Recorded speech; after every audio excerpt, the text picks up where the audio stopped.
The intruder stayed, and that's the detail that has bothered investigators in northern Kentucky for a decade and a half.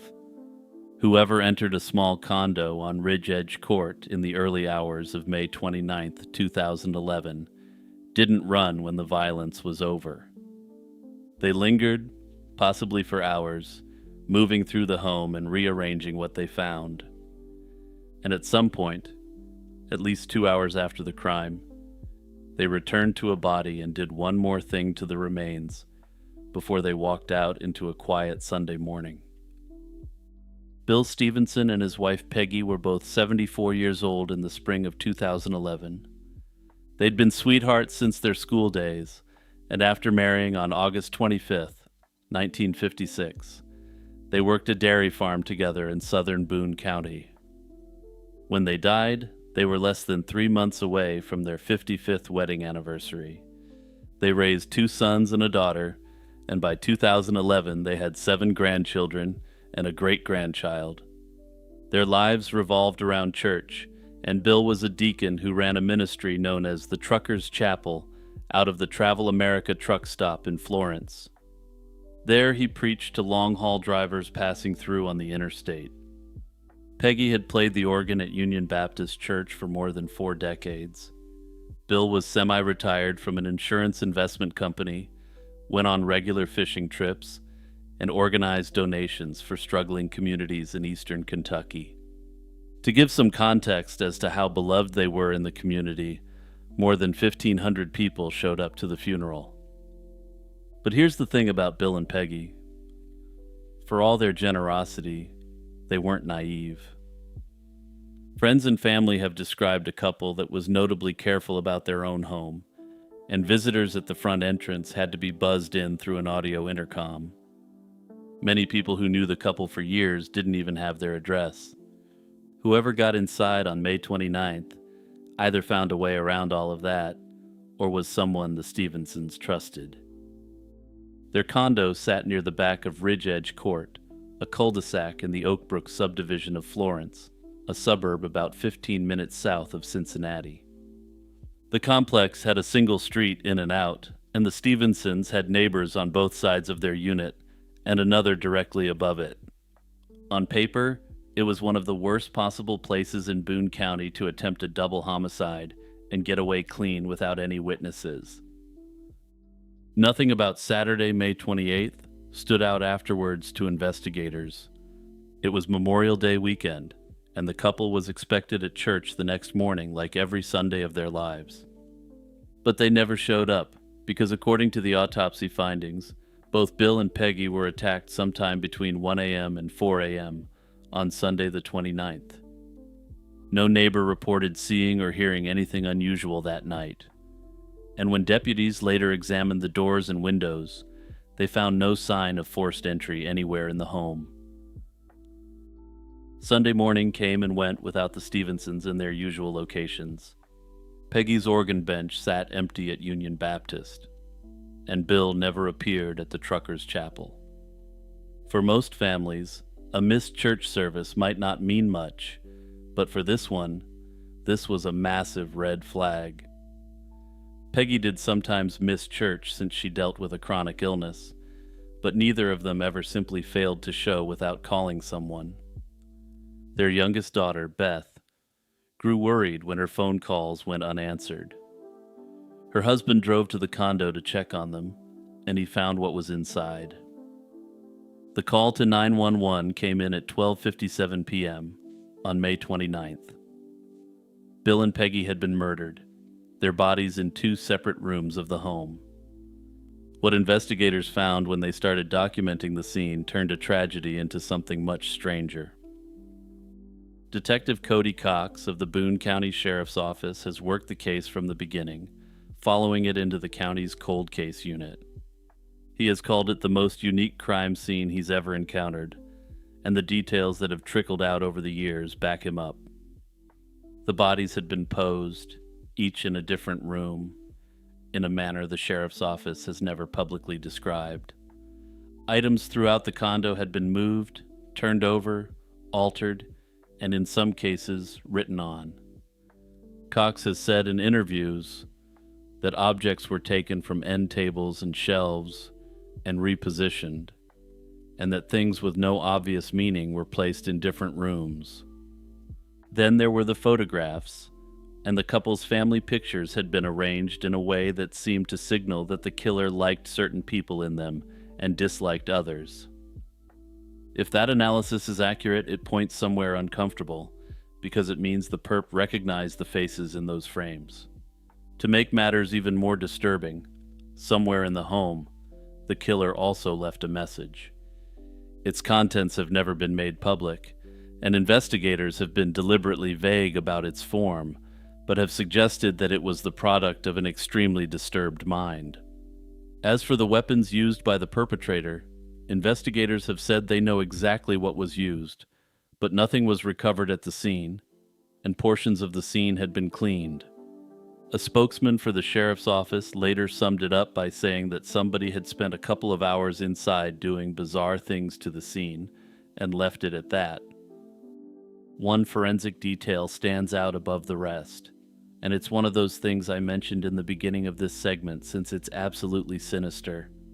One of the victims bore an injury inflicted at least 2 hours after death, and whatever it was suggested something ritualistic. Detective Cox believes much of the staging was built to suggest motives that weren't real, in essence bizarre misdirection to cover up the real reason for the crime. Some elements pointed toward robbery, except that valuable, easily carried items sat untouched in plain view, strongly suggesting robbery wasn't actually the motive. Other elements had what looked like a ritual flavor, enough that investigators reportedly obtained a list of self-described occultists in the region and checked them out. An expert who reviewed the scene concluded that nothing in it resembled a genuine ritual. This left investigators wondering whether the occult touches were the result of some disorganized thought pattern or one more layer of deliberate misdirection. The sheer violence of the attack, meanwhile, read as overkill, the signature of something deeply personal. Now, frustratingly, a lot of what I've said has been vague thus far, and that's because the investigators themselves have only released limited information. That said, Detective Cox has drawn a few conclusions he's been willing to share with the public over the years. He believes that both Bill and Peggy were the targets of the attack. If someone had only wanted Bill, they could have ambushed him at the truck stop or anywhere along his active public routine. If someone had only wanted Peggy, she was home alone often enough to be reached without ever dealing with her husband. Instead, the intruder chose the one scenario that guaranteed facing both of them at once, and to Cox, that choice was the point. He has also noted how easily the offender seemed to move through the home, handling its contents room by room with apparent familiarity. He also noted that the attack came just hours before a Sunday service the couple never missed, which effectively guaranteed the scene would be discovered that same day. Most criminals want to delay discovery, but this one, in the detective's analysis, may have wanted an audience. Perhaps his strangest public comment came in an interview years later, when he suggested the person responsible may have felt justified in what they did. Like with so many things in this case, though, this is an enigma, since we have no further indication as to what that actually means. Every theory of this case eventually collides with the same problem, and that's the door. There was no forced entry, and this wasn't a household that left things unlocked or opened up for strangers. Getting buzzed in through the intercom in the middle of the night would have meant waking the couple and talking them into letting the perp into the unit. While they had a long list of social contacts, investigators have revealed that there were relatively few people the Stevensons would have let in their condo in this manner.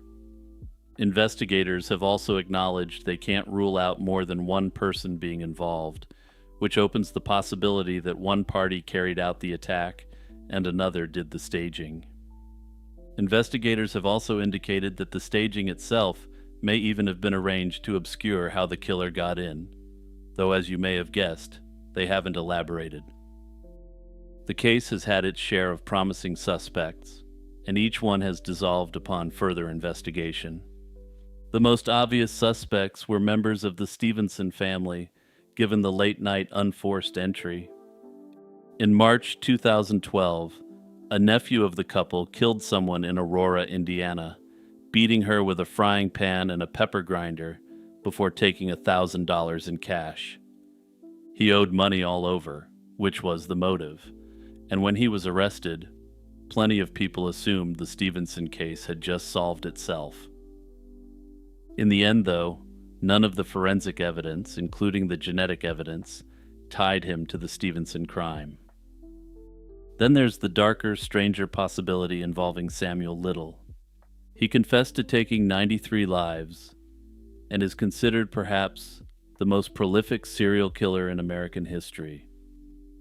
He was arrested in Columbus, Ohio in April 2011 and released within days, and he surfaced next in Louisville in June. He traveled by hitchhiking, and the natural route between those two cities, Interstate 71, runs directly past Florence. It's an eerie coincidence, and investigators looked at it seriously, but nothing about the case fits Little's pattern. He was never known to enter homes, attack couples, or spend hours staging anything.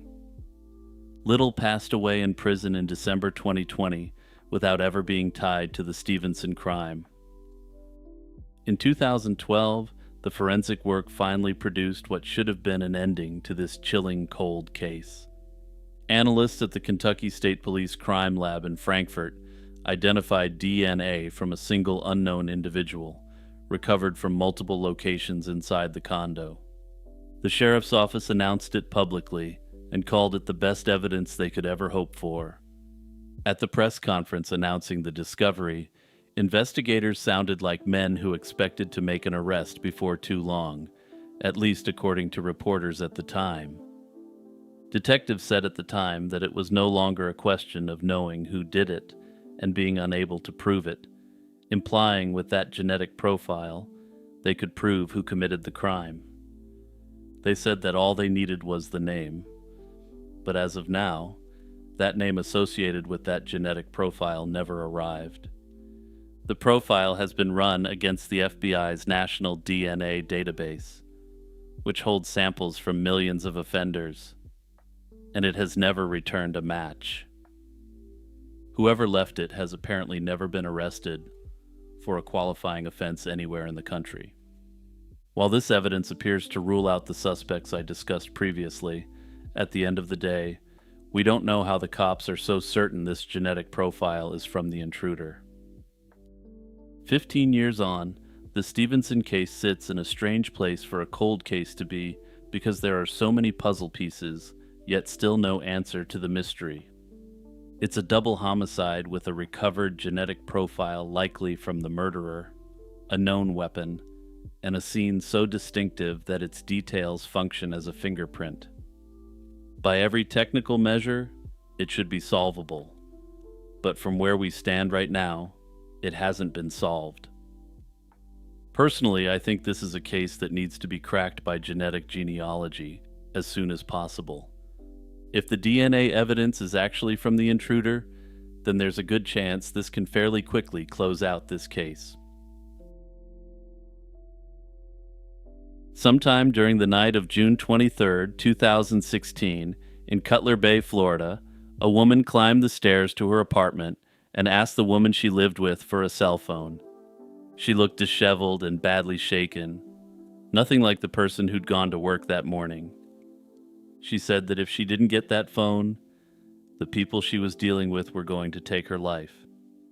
Then she took the phone, and no one ever saw her again, at least no one who was willing to talk.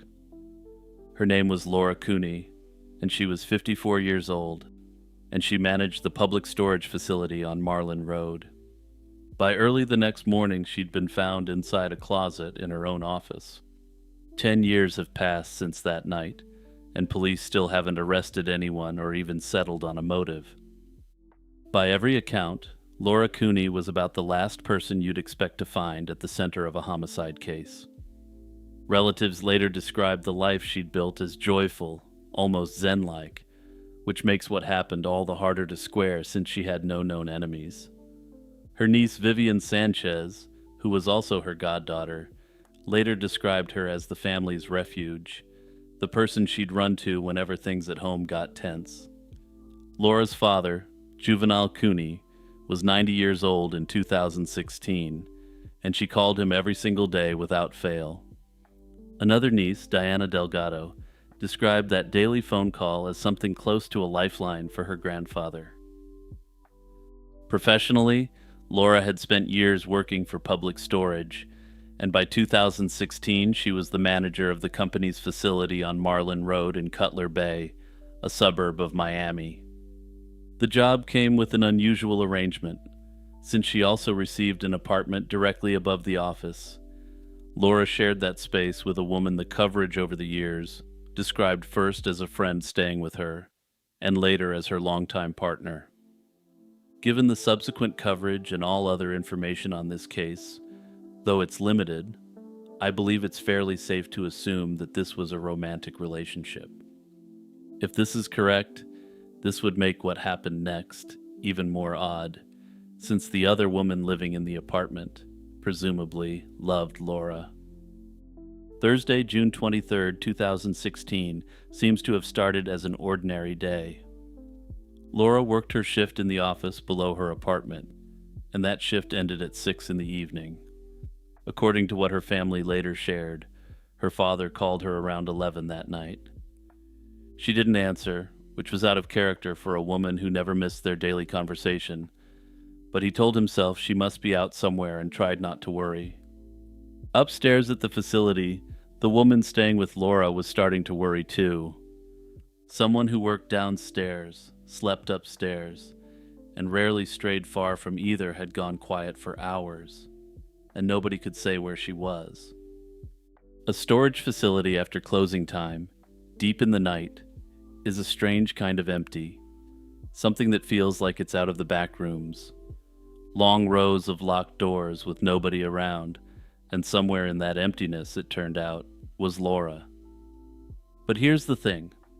Laura hadn't gone anywhere, and at some point during that night she came to the apartment door in person. The account comes from the woman Laura was living with, who described the encounter to Miami-Dade police detectives. Laura appeared at the apartment looking disheveled and frightened. She asked for the woman's cell phone, and she warned that without it, the people who had her under their control were going to kill her. Then she took the phone and was gone again, and the woman Laura was living with didn't immediately notify police. It's a bizarre fact because whoever had captured her allowed her to walk up to her own apartment and collect a phone all on her own. It implies they were either confident enough to let her out of their sight or close enough behind her that she didn't dare say more than she did. Laura's partner later told police she believed 4 people were involved that night, though again, for whatever reason, she didn't notify the cops. And unfortunately, publicly, we have no indication as to why Laura's partner indicated the potential involvement of 4 intruders. Early on the morning of Friday, June 24, 2016, reportedly at around 6:30, Laura Cooney was found inside the office of the public storage facility, her body in a closet. Laura's partner, the woman she had resided with, frantically called police that morning after realizing Laura had never come home at all. Which is bizarre, given that the threat had very clearly materialized the night before, but more on that in a moment. The scene apparently told investigators very little at first, but not for the reason you may think. There was so much blood that investigators couldn't immediately determine what had actually ended her life. The picture that eventually emerged was worse than anything the family had braced for. Laura had been held hostage, bound, and beaten inside the office where she'd worked for years, with the autopsy unable to determine what actually killed her. A detective later publicly stated that Laura had been held hostage in an effort to extract whatever information these people believed she had. What that information might have been, nobody has ever said, and the police have never floated their own theories publicly. The obvious theory arrived first, that the entire thing had been a robbery, and it collapsed almost immediately. Laura managed a storage facility, the sort of business where people assume there's potential valuables behind every roll-up door. But police have said clearly that this wasn't a robbery, and there appears to have been no attempt to access any of the storage units. That leaves the far harder question of what her attackers actually wanted, and on that point the case has never produced a public answer.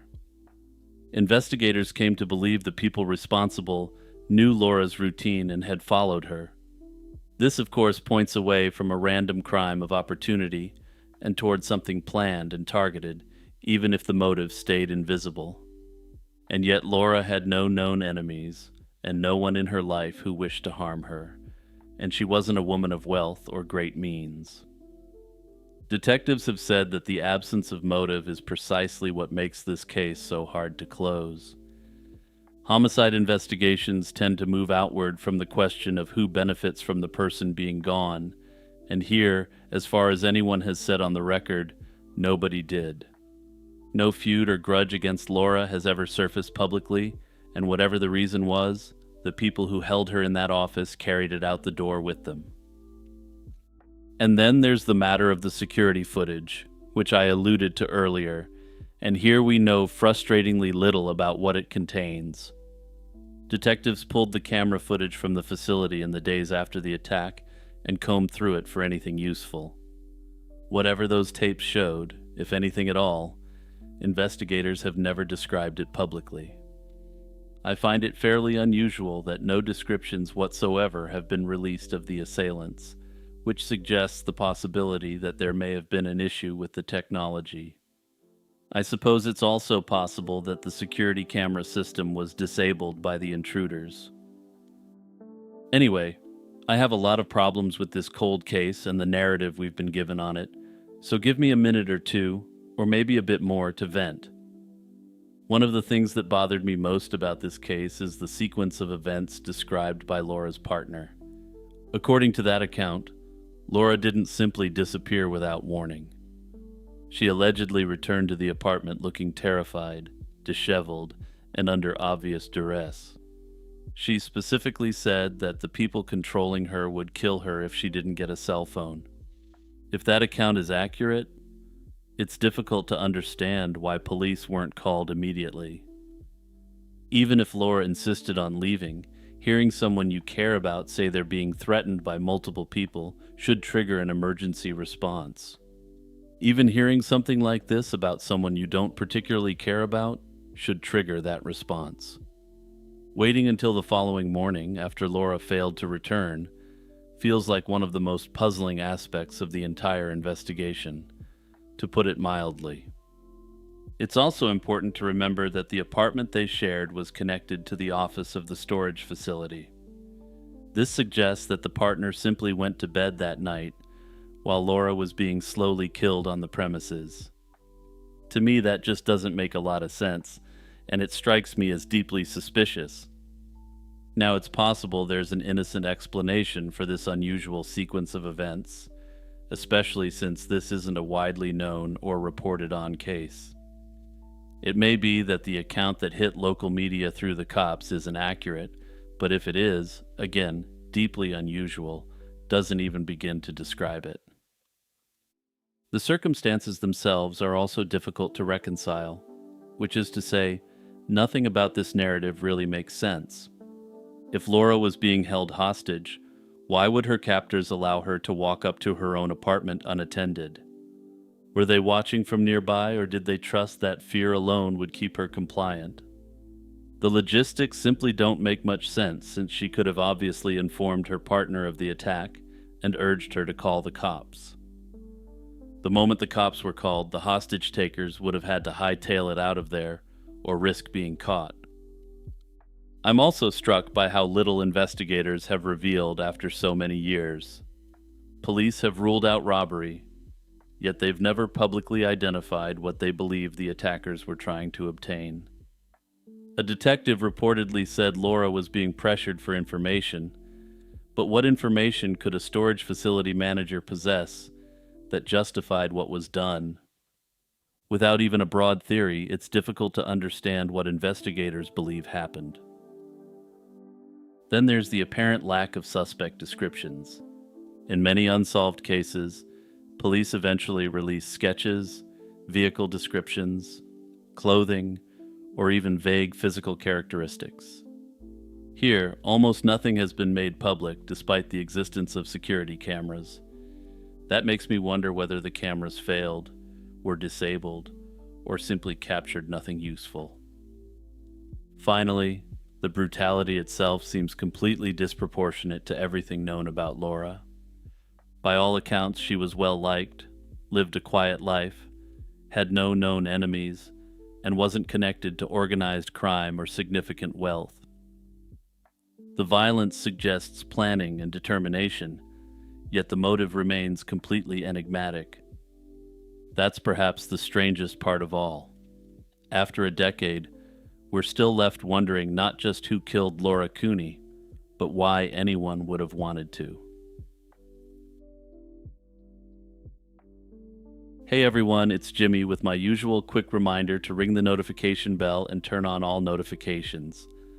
Also, don't forget to check out the Patreon or the membership if you want to take your support for my channel to the next level. Imagine the sensory overload of the old market square in Rouen on a late May morning in 1431.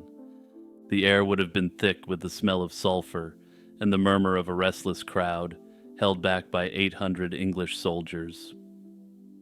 In the center of this grim theater stood a scaffold built unusually high, a deliberate architectural choice. At the top of this pyre stood a 19-year-old girl, her head shaved, wearing a paper hat that screamed her crimes to the world. This young woman was Joan of Arc, and her destruction was the single most important political objective of the English occupation of France. To understand why a teenage peasant was subjected to the most expensive and elaborate legal proceeding of the Middle Ages, we must understand the machinery that placed her there. The trial of Joan of Arc was never truly about theology. It was about the survival of the English claim to the French throne. The 100 Years' War was a dynastic struggle where political legitimacy was inextricably linked to divine favor. The English argument was that God supported the Treaty of Troyes, which disinherited the French Dauphin, Charles VII, and acknowledged Henry VI of England as the true King of France.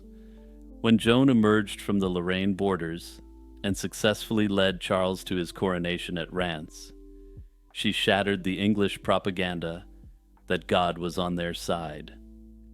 If Joan was truly a divinely ordained messenger from heaven, then the English were fighting against God himself. Therefore, for the English occupation to endure, Joan couldn't simply be slain as a soldier. She had to be discredited as a witch and a heretic. It was imperative to prove that her victories were the work of demons, thereby revealing Charles VII as a king who owed his crown to the forces of hell. This political necessity drove the English to purchase this peasant for a sum typically reserved for capturing a king.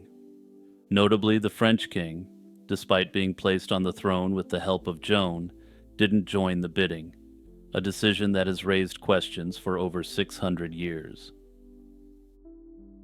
The road to the stake began with a moment of chaos outside the walls of Compiègne in May 1430. Joan had rushed to the town to assist in its defense against the Burgundians, the French allies of the English. During a skirmish, she and her company were cut off from the safety of the town. As they retreated toward the bridge, the governor of the city ordered the gates closed and the drawbridge raised. Whether this was a cold military calculation to save the city or a calculated betrayal remains a subject of historical debate. Whatever the case, the result was that Joan was left trapped on the wrong side of the moat. She was pulled from her horse by an archer who grabbed the lavish cloth of gold coat she wore over her armor. She wasn't taken by the English initially, but by the Burgundians, who held her for months while the negotiations took place. Once transferred to English custody in Rouen, Joan faced a legal proceeding that was rigged from its inception. The trial was orchestrated by Pierre Cochon, the Bishop of Beauvais, a brilliant but ambitious cleric who had tied his career to the English cause. The venue itself was a violation of ecclesiastical law. As a woman accused of heresy, Joan should have been held in a church prison, guarded by nuns who could protect her virtue. Instead, she was thrown into a dark cell in the tower of the castle of Rouen, shackled in irons, and guarded day and night by 5 English soldiers of the lowest rank. These men subjected her to constant mockery and the terrifying threat of the most disturbing forms of violence. This environment was designed to break her spirit before she even entered the courtroom. Furthermore, the trial lacked a defense attorney, and Joan stood alone against dozens of the most learned theologians and lawyers in Europe. To ensure they had enough material to condemn her, Cochon employed insidious tactics, including the use of a spy named Nicolas Loiseleur. He posed as a fellow prisoner and a sympathetic countryman from Joan's home region, sometimes even disguising himself as a shoemaker to gain her confidence.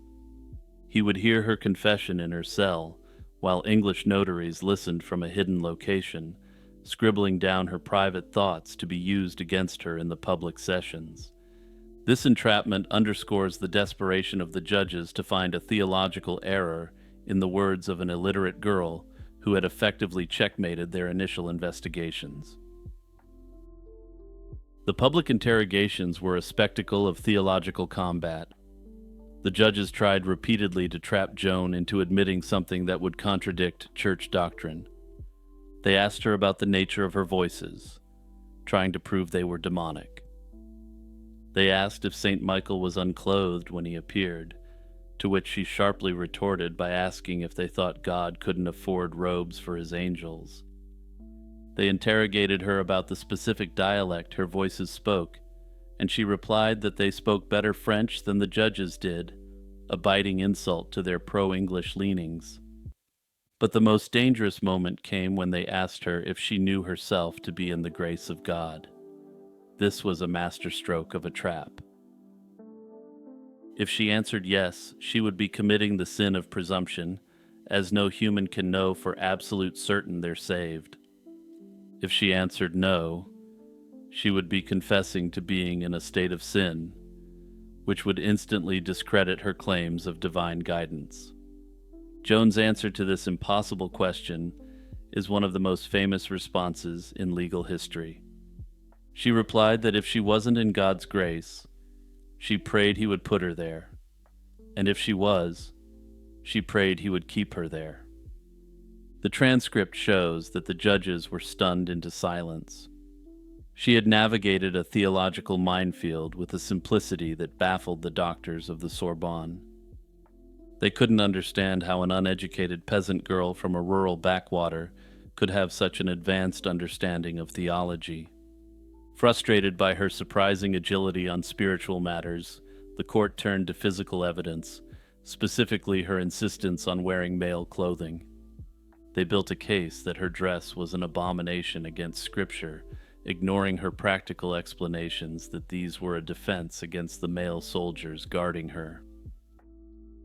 Realizing that the initial 70 articles of accusation were too broad and difficult to prove, the prosecution distilled the charges down to 12 essential points. These articles were a distortion of her testimony, stripping away the context of her answers to present her as a stubborn heretic who refused to submit to the authority of the church. They focused heavily on her refusal to deny her voices and her wearing of male attire. These 12 articles were sent to the University of Paris, the theological authority of the realm, which promptly returned a verdict of guilty. The academic elite of Christendom had colluded to condemn a peasant who could not read her own indictment. The stage was set for the final act of the tragedy. On May 24, 1431, Joan was taken to the cemetery of the Abbey of Saint-Ouen for a public sermon. The executioner was present with his cart, and the pyre was waiting. The pressure on her was immense. A preacher railed against her and her king, calling Charles VII a heretic who was attempting to establish his own church. In a moment of fiery loyalty, Joan interrupted the sermon to defend the king who had abandoned her, declaring him the noblest of all Christians. But as the sentence was read, Joan's resolve faltered. Facing the immediate terror of the fire, she agreed to submit to the church.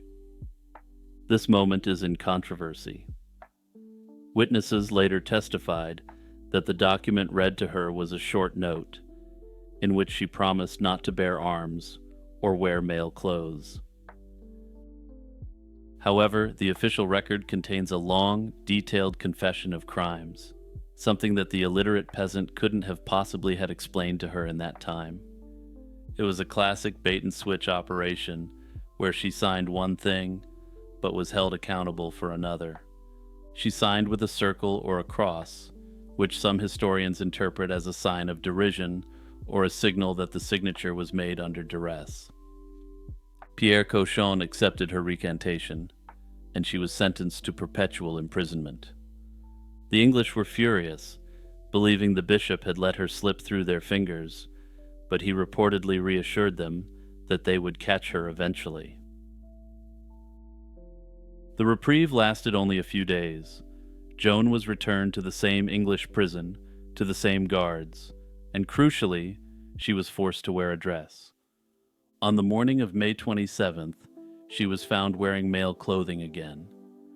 The official story from the judges was that she had obstinately returned to her sin. The reality, testified to by court officials years later, was far more sinister. Some accounts suggest that her guards had physically stripped her of her dress and thrown the male clothing into her cell, leaving her no choice but to put them on. When the bishop arrived to question her, he found her not only in male dress, but also spiritually defiant. She retracted her confession, stating that she had betrayed her truth out of fear of the fire. She declared that her voices had returned and rebuked her for her weakness. This was exactly what the bishop needed. By retracting her confession and resuming the forbidden clothing, she became a relapsed heretic. Under the rules of the Inquisition, a heretic who relapsed couldn't be saved from the fires. The trap had sprung shut. The execution on May 30th was designed to be the ultimate spectacle of annihilation. Joan was allowed to receive communion, a strange irregularity for a condemned heretic that suggests even her judges were highly uneasy about the sentence. This makes sense, as everyone who interacted with this teenage peasant girl was in awe of her spiritual authority. The crowd was immense, and the mood was heavy with a mix of bloodlust and pity. As she was chained to the stake, she asked for a cross. An English soldier, moved by a sudden impulse of compassion, broke a stick in two and lashed it together to form a crude cross, which she kissed and placed against her body. She also begged a friar to hold a church crucifix high before her face so that she could see it through the flames.